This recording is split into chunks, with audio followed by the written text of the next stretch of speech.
आज मैं जो बताने जा रहा हूँ गौतम बुद्ध की कहानी। इसका नाम है बुद्धिमान व्यक्ति ये 7 बातें किसी को नहीं बताते। ये 7 बातें आपके जीवन में बेहद जरूरी हैं। हम हर कोई बात सबको बता देते हैं और इसे कई नुकसान होते हैं जो हम कभी नहीं सोचते। लेकिन जीवन बड़ा कठिन है और इस दुनिया में अच्छे से जीने के लिए हर कोई बात किसी को नहीं बतानी चाहिए, क्योंकि सबके जीवन में जैसा भला सोचने वाला इंसान भी है और वैसा बुरा सोचने वाला इंसान भी है। आप हम सबके घर में कुछ न कुछ जरूरी बातें होते रहते हैं, जैसे माता पिता से बातें, आपकी पत्नी से बातें, आपके बच्चों से बातें, आपके भाई बहन से बातें, और घर की जो भी बातें होती हैं वह बातें घर के परिवार के बीच ही रहनी चाहिए, क्योंकि घर की बातें जैसे पैसों की बातें, कोई भी सुख दुख की बातें, कोई झगड़ा की बातें आपके ही परिवार के अंदर ही रहनी चाहिए। अगर ये सभी बातें बाहर किसी को पता चलती हैं तो वह व्यक्ति इसका बड़ा फायदा उठा सकता है। इसलिए हमेशा घर की बातें किसी को नहीं बताना चाहिए। कौन कौन सी बातें जो किसी को नहीं बतानी चाहिए वो मैं नीचे दे रहा हूं, तो चलिए विस्तार से इसके बारे में चर्चा करते हैं। गौतम बुद्ध की इस कहानी में एक बात जो लगभग सभी ने बचपन से सुनी है कि धीरे बोलो कोई सुन ना ले। ये बात हम सभी कानों में पड़ी होगी और हमारे मुंह से भी निकली होगी। लेकिन सोचने वाली बात यह है कि ये शब्द कब कब हमारे मुंह से निकलते हैं और कब कब हमारे कानों में पड़ते हैं, क्योंकि ऐसे काम ही गुप्त राज होते हैं जो हम दूसरों की कानों में पड़ने नहीं देना चाहते। अक्सर परिवार में अशांति का कारण हम खुद ही होते हैं। हम इस बात को देख पाते हैं, भले ना देख पाते, पर यह असली सत्य है, क्योंकि जाने अनजाने मूर्खता भी होती है जब हम खुद ही अपनी वो बातें दूसरों को बता देते हैं जो हमें कभी भी नहीं बतानी चाहिए, और वही जाने अनजाने हमने किसी दूसरे को सामने बाता होते हैं, वही हमारे दुख की कारण बन जाता है, वही हमारे झगड़े का कारण बन जाता है, और फिर बाद में हमें पछतावा होता है कि मुझे ये बात किसी को बताना नहीं चाहिए था।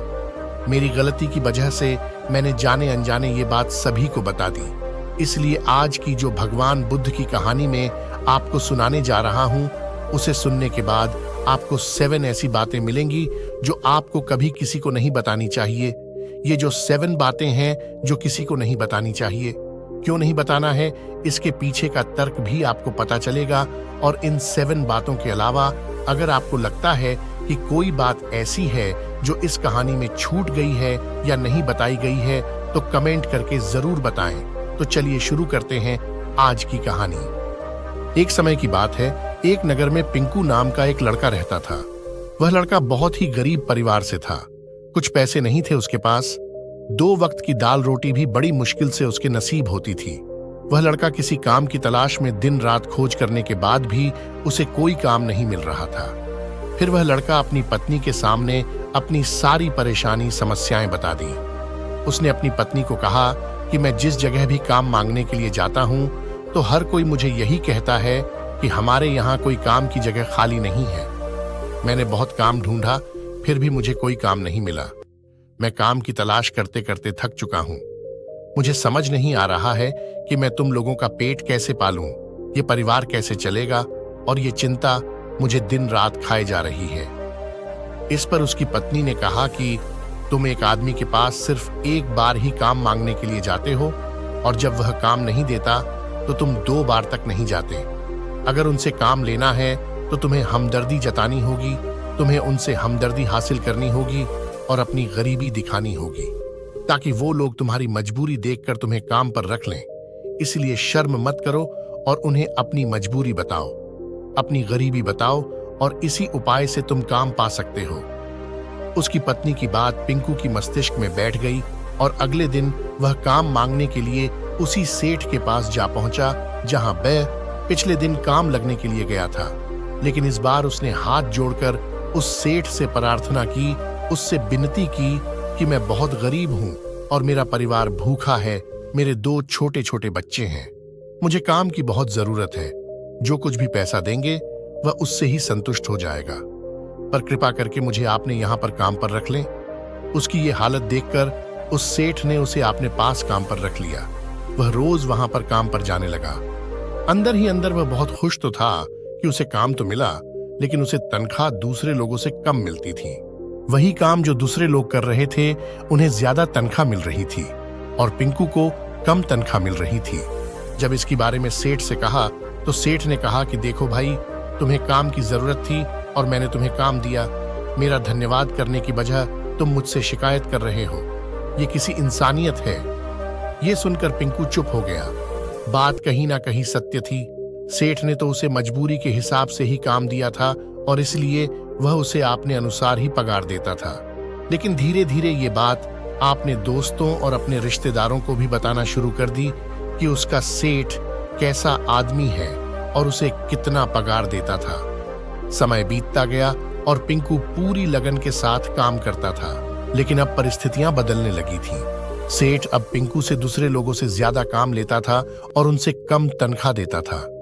ये बात पिंकू के मन ही मन में बहुत खटकती थी। वह दूसरों से ज्यादा मेहनत कर रहा था और उनसे कम तनख्वाह पा रहा था। इससे उसको अपने आत्मसम्मान को बहुत चोट पहुंची। अब धीरे धीरे उसका मन काम से हटने लगा। उसका मन काम में लगता ही नहीं था। जाहिर है कि ऐसी जगह जहां आदमी को अपने आत्मसम्मान के साथ समझौता करना पड़े, उसमें किसी का मन नहीं लगता। इसलिए जल्द ही उसने अपना काम छोड़ दिया और वह घर पर आकर खाली बैठ गया। अब उसके पास घर का खर्चा चलाने के लिए भी पैसा नहीं बचा। इसीलिए वह अपने रिश्तेदारों और दोस्तों से सहायता मांगने शुरू कर दिया। लेकिन उसके दोस्त और रिश्तेदार उसे दिलासा देते थे, उसे दया का पात्र समझते थे, लेकिन उनकी मनमर्जी के अनुसार वे उसे मजाक भी उड़ाते थे। वह कहते थे कि सेठ ने इतना काम लिया और बेचारा को पैसा भी नहीं दिया। अरे हम इसको पैसे दे दे तो ये कल हमारा भी पैसा वापस कर पाएगा। इसकी पैसे देने की हालत है, काम तो इसके पास कुछ भी नहीं है, कहां से लाएगा। और इसकी वजह से पिंकू की हालत दिन ब दिन खराब होती जा रही थी। अब वह दिन रात तनाव में रहने लगे। वही दोस्त, वही रिश्तेदार जो उसकी अपने होने का दिखावा करते थे और भी उसे दया का पात्र समझते थे, उन्हें उसके ऊपर तरस आ रही थी। अब लोग आकर उसे ज्ञान तो बहुत देते थे, लेकिन कोई भी उसे सहायता नहीं करता था। और अक्सर ऐसा ही होता है। ज्ञान देने वाले तो बहुत मिल जाते हैं, लेकिन मदद करने वाले, उंगली पकड़कर, हाथ पकड़कर आगे चलने वाले कितने लोग मिलते हैं। एक दिन उसे पता चला कि पड़ोस की गांव में एक बुद्ध भिक्षु आया हुआ है जो बहुत ही ज्ञानी है। पिंकू इतना तनाव में था कि उसे कोई रास्ता ही नजर नहीं आ रहा था। इसलिए जाने अनजाने वह बुद्ध भिक्षु के पास पहुंच जाता है। वहां जाकर सीधे बुद्ध भिक्षु के पैरों में गिरकर रोने लगता है। पिंकू रोते रोते अपनी सारी परिस्थिति बताता है। उसे बताता है कि किस तरह उसके सेठ ने उसका फायदा उठाया और उसके रिश्तेदार, दोस्त उसके साथ कैसे व्यवहार करते हैं। सारी बातें सुनकर बुद्ध भिक्षु ने उसे चुप करते हुए कहा कि ये सारी समस्याएं तुम्हारी बुद्धिहीनता और तुम्हारी मूर्खता के कारण उत्पन्न हुई हैं। तुम्हारा अंदर विवेक होता तो इनमें से एक भी समस्या तुम्हारे चित्त को दुखी नहीं कर सकती थी, लेकिन तुमने अपनी अविवेकता के कारण, अपनी मूर्खता के कारण खुद ही अपने रास्ते में कांटे बिछा दिए हैं। आज मैं तुम्हें 7 बातें बता रहा हूं जो भूलकर भी किसी को मत बताना, और इन बातों का अनुसरण करते हुए तुम बाहर से मिलने वाले दुखों को दूर कर सकते हो जो बिना वजह दुनिया की वजह से तुम्हारे अंदर पैदा होते हैं। अपनी मजबूरी का दिखावा करके दूसरों का दया का पात्र बनकर उनकी सहायता लेने की गलती कभी मत करना। हो सकता है कि आज वह तुम्हारी मजबूरी देखकर तुम्हारी सहायता करते हैं, लेकिन कल वह तुम्हारा फायदा उठाने से भी दोबारा नहीं सोचेगा, और अगर फायदा भी नहीं उठाएगा तो दूसरों के सामने तुम्हारा मजाक बनाने में वह आदमी कभी दोबारा नहीं सोचेगा। इसलिए कभी भी अपनी मजबूरी का दिखावा ना करें। अगर घर में 2 रोटियां हों, सूखी रोटी, तो वह खाकर सो जाओ, लेकिन दूसरों को इसके बारे में भनक तक नहीं लगने चाहिए। जरा आप खुद सोचो, मजबूरी बनने का क्या जरूरत होती है एक इंसान की? या तो वो दूसरों से सहानुभूति करना चाहता है या तो उनसे कोई आर्थिक मदद चाहता है, लेकिन दोनों ही परिस्थितियां आप देखो तो दूसरा आदमी आपका फायदा उठाने से दोबारा नहीं सोचेगा, और अगर वह फायदा नहीं भी उठाएगा तो अपनी नजर में तो आपको वह मूर्ख ही समझेगा, बेवकूफ समझेगा, और दूसरों के सामने आपका मजाक तो जरूर बनाएगा। इसलिए अपनी मजबूरी के बारे में किसी को मत बताना। जरा सोचो कि अगर हम अपने अतीत की गलतियां किसी दूसरे को बताते हैं तो उसका क्या प्रभाव होगा। वह गलतियां ठीक तो नहीं हो सकती, जाहिर है, तो उन्हें बताने की क्या जरूरत है। आप अपने अंधेरे पक्ष को खुद दुनिया के सामने बता रहे हैं, खुद अपनी गलतियां दूसरों के सामने बता रहे हैं। इससे एक आदमी की नजर में एक चरित्र गठित हो जाएगा और वह भविष्य में आपको हमेशा उसी नजर से देखेगा। इसलिए किसी भी आदमी की नजर में अपने चरित्र का गठन मत होने दो और जरा सोचो कि आप बर्थ में ही अपनी भविष्य की रणनीति दूसरों के सामने बता रहे हैं। जो लोग आपके काम का हिस्सा ही नहीं हैं, उनके सामने अपनी भविष्य की रणनीति के बारे में ढिंढोरा पीटने की क्या फायदा। वो लोग आपकी सहायता तो नहीं करेंगे, लेकिन आपकी भविष्य की रणनीति में बाधा जरूर बन सकता है। आप खुद अपनी विवेक का इस्तेमाल करें और सोचें कि आपके साथ भी ऐसा हुआ कि आपने अपनी भविष्य की रणनीतियां किसी को बताई हो और वह रणनीति कभी भी कामयाबी नहीं हुई हो। जरूर हुआ होगा। जरा गौर से सोचिए, याद आएगा। जो भी हमारे घर के अंदर आपस में बातचीत होती है, हमारे माँ बाप के साथ, हमारी पत्नी के साथ, हमारे बच्चों के साथ, हमारे भाई बहन की बातें परिवार ही तक सीमित रहना चाहिए। अगर आप ये बातें दुनिया के सामने ढिंढोरा पीटते हो तो दूसरों को आपके घर में घुसने का एक मौका मिल जाता है और वह इसका फायदा उठाने से कभी भी दोबारा नहीं सोचेंगे। वह आपकी परिवार की सदस्यों को आपसे दूर करने की कोशिश करेंगे। अक्सर ऐसा होता है, हम समाज में देखते हैं कि हम अपने घर की झगड़े को काम करने के लिए उन झगड़ों को अपने पड़ोसी को और दूसरे रिश्तेदारों को बता देते हैं, लेकिन इससे आपको सहायता कभी नहीं मिली होगी, बल्कि आपके घर की लड़ाई झगड़ा और ज्यादा बढ़ी होगी और वह जाहिर है कि वह बढ़ेंगे। अगर आप अपने माँ बाप की बातें दूसरों को बताएंगे तो आपके माँ बाप को बुरा लगेगा कि हमारा बेटा हमसे बताए बगैर दूसरों को ये बात बता रहा है। इसलिए अपनी घर की बातें और अपनी घर की लड़ाई झगड़ा किसी के सामने मत बताना। अगली बात जो मैं आपको बताने जा रहा हूँ, जो किसी को नहीं बताना चाहिए, वह सुनने पर अजीब लग सकती है, लेकिन जिसका सत्य भी मैं आपको एक तर्क के माध्यम से दिखाऊंगा। मेरा कहना है कि अपनी आमदनी किसी को नहीं बताना। आप अपनी आमदनी ना बताने के पीछे क्यों जरूरी हो सकता है? जरा सोचिए कि आप अपनी आमदनी अपने दोस्तों को बता देते हैं तो जब आपको दोस्तों को जरूरत पड़ेगी तो वो सिर्फ आपको ही याद करेंगे, क्योंकि उनको पता है कि आपकी आमदनी ज्यादा अच्छी है, तो आप ही उनकी मदद कर सकते हैं और इसलिए ज्यादा लोग आपसे सहायता मांगेंगे। और जब आप उनकी सहायता नहीं करेंगे तो वो सोचेंगे कि इस आदमी के पास पैसा है, मेरी सहायता कर सकता है, लेकिन यह सहायता कर नहीं रहा है, और इसलिए आपकी आमदनी दोनों दोस्तों के बीच एक झगड़े का कारण बन सकता है। इसलिए आप आपकी आमदनी बताने का कोई जरूरी नहीं है।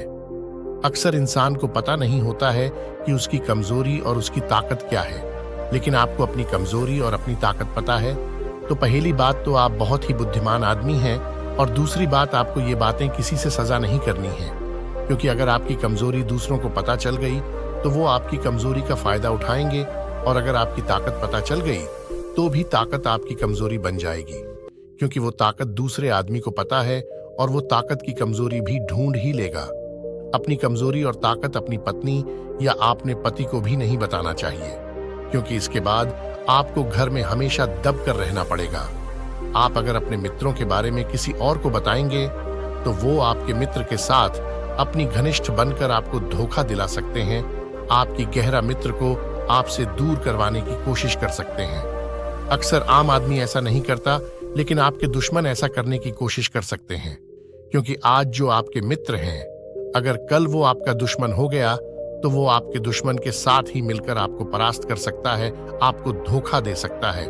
इसलिए आपने सबसे अच्छे दोस्त को भी अपने दुश्मन के बारे में कभी मत बताना। आप जो दान करते हैं तो दान के बारे में भी किसी को नहीं बताना, नहीं तो दान करना व्यर्थ हो जाता है, बेकार हो जाता है। जब आप आपकी दान का डिंडोरा पीटते हो तो तब आप ये जताना चाह रहे हो कि मैं कितना बड़ा दानी पुरुष हूँ, और ये आपके अंदर एक अहंकार निर्मित करेगा। इसीलिए दान गुप्त रूप से किया जाना ही अच्छा होता है और उतना ही फलदायी होता है। जब आपका बायां हाथ दान कर रहा है तो आपके दाएं हाथ को भी ना पता चले कि बायां हाथ दान कर रहा है। ये बातें जो बुद्ध भिक्षु ने जो पिंकू को बताई, इनमें संसार की सभी सिद्धांत छुपे हुए हैं। इन बातों का अनुसरण करते हुए आप आपके घर में सुख शांति बना सकते हैं और घर की झगड़े हमेशा के लिए दूर कर सकते हैं। आप इस बातों के बारे में आपके विवेक से भी सोचेंगे तो आपको ये बातें सच मालूम पड़ेगी। आज की कहानी बुद्धिमान व्यक्ति यह 7 रहस्य किसी को नहीं बताते। सुनाने की उद्देश्य ये है कि आपका विवेक जागृत हो। आप खुद उन बातों के बारे में सोचो जो हम आपको बता रहे हैं। तो दोस्तों, आपने आज की कहानी में क्या सीखा, नीचे कमेंट में जरूर बताइए। इसी के साथ मैं उम्मीद करता हूं कि आपको वीडियो पसंद आई होगी, तो उसे इस इंसान को शेयर करें जिसको यह कहानी सुनने की जरूरत है, और उसके बाद चैनल को सब्सक्राइब करें। तो चलिए फिर मिलते हैं ऐसी और एक नई वीडियो, नए मैसेज के साथ। धन्यवाद।